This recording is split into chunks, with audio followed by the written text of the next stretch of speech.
guys, ako ay magluluto ng native chicken guys. Ayan.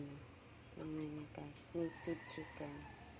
Ayan, aadobohin ko yan guys. Ayan ang aking ingredients guys. Ayan. Ayan guys. Ayan guys. Ako ay nagpainit na ng kawali. Ayan guys, lagyan na natin siya ng konti lang naman mantika guys. Ayan. Ano na